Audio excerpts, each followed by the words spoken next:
Okay बेटा, dear students, तो आज का जो हमारा लेक्चर है ये है एंट्रोपी पे कि what is the entropy of this system. बेटा, एंट्रोपी बेसिकली स्टैटिस्टिकल मैकेनिक्स का एक आर्टिकल है, स्टैटिस्टिक्स का एक आर्टिकल है, but it was included in thermodynamics. उसकी वजह क्या थी? एंट्रोपी, इस वजह को समझने के लिए हमें पहले समझना पड़ेगा कि what is meant by entropy. Entropy होती क्या है बेटा? इन जनरल एंट्रोपी को हम डिफाइन करते हैं, the measure of disorderness in the system is known as entropy. किसी भी सिस्टम में डिसऑर्डरनेस की जो मेजरमेंट है that is known as entropy. Just like मैं एग्जांपल लूँ, आपके पास ये एक ट्रांसपेरेंट बॉक्स है, इसमें बॉल्स अरेंज कर देता हूँ, उसमें बॉल्स रख देता हूँ। सबसे नीचे मैंने एक लेयर लगाई, उसके ऊपर एक और लेयर लगाई बॉल्स की, उसके ऊपर एक और लेयर है। लेट्स सपोज जो पहले वाली लेयर है ये रेड बॉल्स की है and the second one is green, third one is blue. तो ये आपको एक तरतीब नजर आ रही है। अब मैं क्या करता हूँ कि यही मेरे पास जो ट्रांसपेरेंट बॉक्स है इसे मैं शेक करता हूँ। आफ्टर शेकिंग दिस, तो आप ये जो रेड, ग्रीन और ब्लू लेयर्स हैं जो बड़े एक तरतीब से यहाँ पे इनकी एक ऑर्डरनेस है, ऑर्डर लाइन वे में यहाँ पे ये अरेंज हैं, ये शेक करने से डिसऑर्डर्ड फॉर्म में चले जाएंगे और ये मिक्सअप हो जाएंगे। तो जब ये मिक्सअप हो जाएंगे आफ्टर शेकिंग क्या होगा?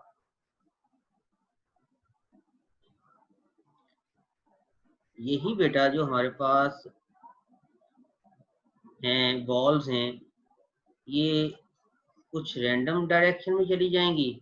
ये ग्रीन आ गई, लेट्स सपोज ये ब्लू आ गई, ये रेड आ गई, इधर ये रेड हो गई, इधर ये ग्रीन हो गई। तो अब इनकी तरतीब खत्म होगी, कम होगी, तो मैं कहूँगा इसकी एंट्रोपी बढ़ गई, सिस्टम की एंट्रोपी बढ़ गई है। तो एंट्रोपी को बेसिकली हम क्या कहते हैं? The measure of disorderness in a system is known as entropy. और क्वेश्चन ये है कि why we have introduced this concept in thermodynamics. उसकी वजह क्या थी कि जब भी लेट्स सो मैं एग्जांपल लेता हूँ, मेरे पास एक सिस्टम है, एक सिलेंडर है, उसके अंदर गैस है। अगर मैं सिलेंडर को हीट अप करता हूँ तो गैस के मॉलिक्यूल्स की काइनेटिक एनर्जी बढ़ेगी, और अगर गैस के मॉलिक्यूल्स की काइनेटिक एनर्जी बढ़ेगी तो उनकी रैंडमनेस बढ़ेगी, और अगर रैंडमनेस बढ़ेगी तो आई विल से दैट कि उसकी एंट्रोपी बढ़ रही है। तो इस तरह से जो एंट्रोपी है ये डायरेक्टली लिंक्ड है थर्मोडायनामिक्स के साथ। लेट्स सपोज बेटा, आपने कार्नोट हीट इंजन में देखा कि QH ओवर QL किसके इक्वल था? TH ओवर TL के। या इसी को after rearranging this I can write this as QH over TH equals QL over TL। अब बेटा अगर मैं इस फैक्टर को उठा के इधर ले जाऊं, QH over TH minus QL over TL is equal to 0, इसमें ऐसे लिख सकता हूँ QH over TH plus minus QL over TL is equal to 0। अगर ये हीट इंजन की मिसाल लेना हम लोग, तो QL लो टेम्परेचर रेजर्वायर की तरफ हीट एनर्जी एग्जिट हो रही थी जिसे हम नेगेटिव लेते हैं, तो इसलिए ये वाला फैक्टर नेगेटिव है, ये पॉजिटिव है। तो मैं इसे सिंपली लिख सकता हूँ this is the sum of Q over T is equal to 0। Sum over of Q over T is equal to 0। ये तो था एक प्रोसेस है, एक साइकिल में जो हीट एनर्जी और टू टेम्परेचर रेशो है उसका जो सम होगा वो 0 होगा। अगर ये for finite processes, if there are infinite processes, there are too many very large number of Carnot cycles, I will replace this summation with the integral dq over T is equal to 0, where dq shows that there is very small in change in heat energy. तो जितने छोटे छोटे आप cycles बनाएंगे corner cycles में, उन तमाम Carnot cycles में डी क्यू ओवर टी का जब सम लोगे, answer will be 0। Answer will be if this one is the close path. ये आप देख रहे हैं integral is taken over, close integral है तो क्लोज इंटेग्रल हमने लिया, D Q over T is equal to 0। बेटा ये जो टर्म है, ये वाली term D Q over T, this term is known as entropy.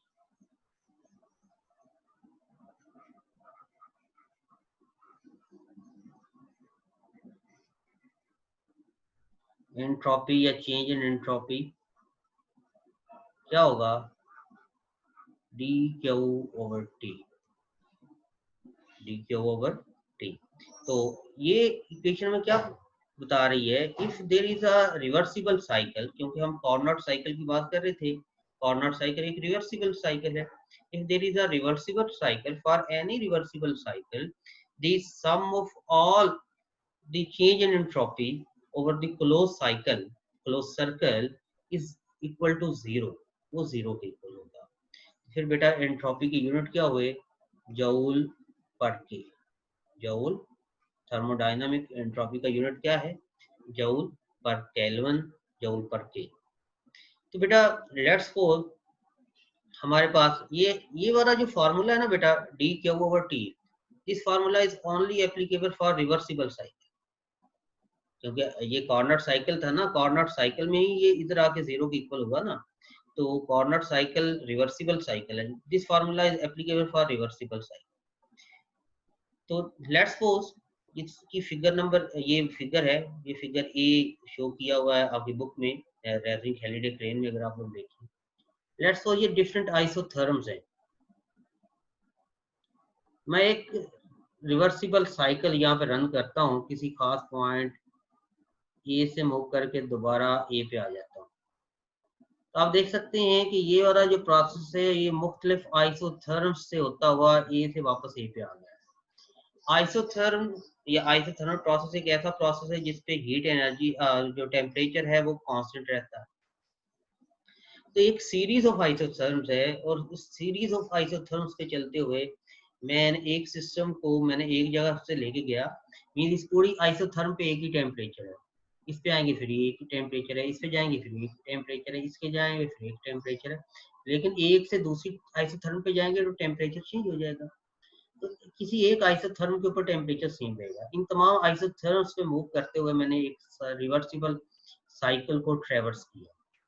अब बेटा इन तमाम आइसोथर्म्स को मैं यानी ये जितनी भी आइसोथर्म्स है, दो कंसेक्टिव आइसोथर्म्स को मैं उनके दरमियान एक एडियाबैट होता है, एडियाबैटिक प्रोसेसिंग कर्व, एक एडियाबैट से मिला सकता हूँ। अगर आप लोग देखें, एक आइसोथर्म ये थी, एक ये थी, एक एडियाबैट ये है, एक ये है, इस तरह फिर अगली आइसोथर्म में चले जाएं, एक आइसोथर्म ये है और एक आइसोथर्म ये है, इन्हें भी मैंने एडियाबैट से मिलाया।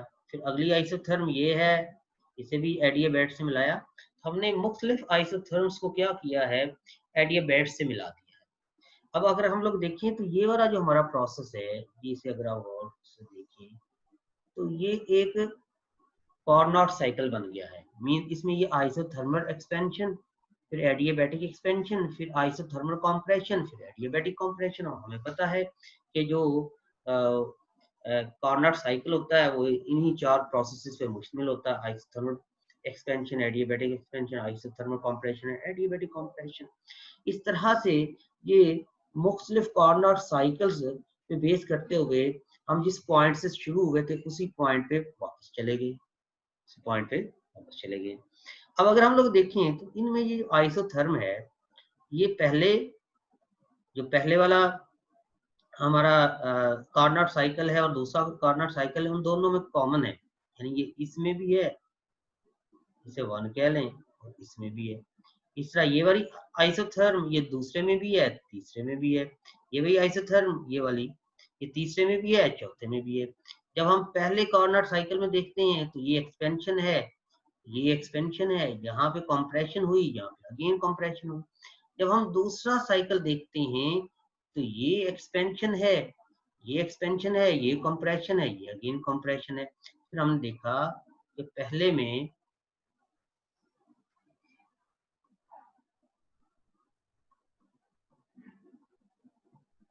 जस्ट अ मिनट बेटा, अगर मैं यहाँ से अगेन ड्रॉ करना चाहूँ,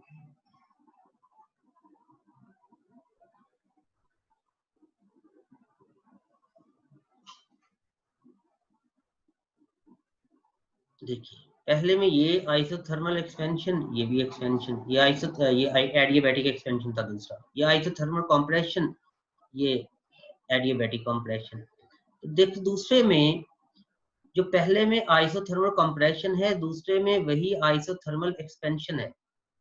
इसका मतलब है कि जो नेट यहाँ पर जो टेम्परेचर आइसोथर्म है सेम है, आइसोथर्मल एक्सपेंशन में हीट एनर्जी ऐड होती है और आइसोथर्मल कंप्रेशन में हीट एनर्जी एग्जिट होती है। नेट हीट एनर्जी जो है इन प्रोसेसेस पे वो क्या आ जाएगी, जीरो।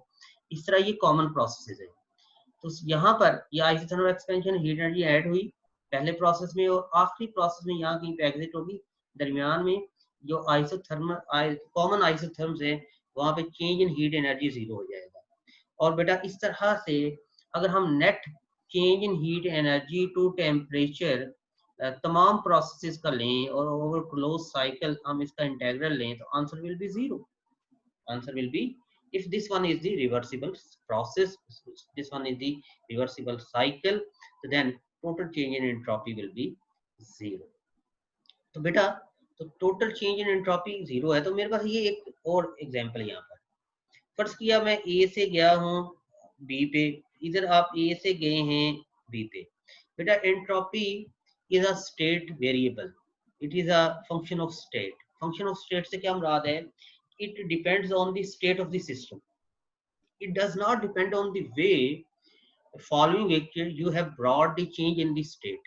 अब एक स्टेट से दूसरे स्टेट में गए, जस्ट लाइक मैं आपको कहता हूँ कि you have to go to Toba Tek Singh from Gojra, you can go from Gojra to Jang and Jang to Toba. Someone can go from Gojra to Samandri, Samandri to Jana and then Toba, and someone can directly go to Toba। लेकिन अगर अब वहां पे जब आप पहुंचेंगे और आप ये कहें कि सर मैं तो समंदरी की तरफ से आया हूं तो मुझे ज्यादा क्रेडिट मिलना चाहिए, कोई कहे मैं जंग से आया हूं मुझे ज्यादा क्रेडिट मिलना चाहिए, नहीं, I will not give you more credit. मेरा ये मैटर ही नहीं था कि आपने कौन सा वे इख्तियार किया, just you have to be present in Toba at 10 AM at 11 AM, अब जहां से मर्जी गए। इसी तरह इसे हम कहते हैं स्टेट फंक्शन। इस तरह ये जो एंट्रोपी है ये भी स्टेट फंक्शन है। देखा इनिशियल पॉइंट से फाइनल पॉइंट तक आप गए हैं तो कितना चेंज इन एंट्रोपी आया। अगर इनिशियल पॉइंट और फाइनल पॉइंट सेम है लेकिन रास्ते मुख्तलिफ हैं तो change in entropy will be the same, change in entropy same होगा। आपने पहले वॉल्यूम बढ़ाया पहले प्रेशर बढ़ाया, या पहले प्रेशर बढ़ाया पहले वॉल्यूम बढ़ाया, इट डजंट मैटर। अगर इनिशियल और फाइनल स्टेट्स, इनिशियल दोनों पास में इनिशियल स्टेट भी सेम है और फाइनल स्टेट भी सेम है, change in entropy will be same. इसे हम ये एक स्टेट फंक्शन है, ये स्टेट वेरिएबल है, तो इसे हम स्टेट फंक्शन कहते हैं। Just like gravitational potential energy you have read in higher secondary school physics in FSC कि change in जो gravitational potential energy है that is independent of path traversed by the object, बिल्कुल इसी तरह जो change in entropy है ये भी state variable है, state function है। इसका मतलब है आप A से B पे गए हैं, from A to B, जो change in entropy आया in when you are traversing from A to B, तो जो change in entropy आ रहा है वो इक्वल होगा, यानी पाथ 1 पे आप गए,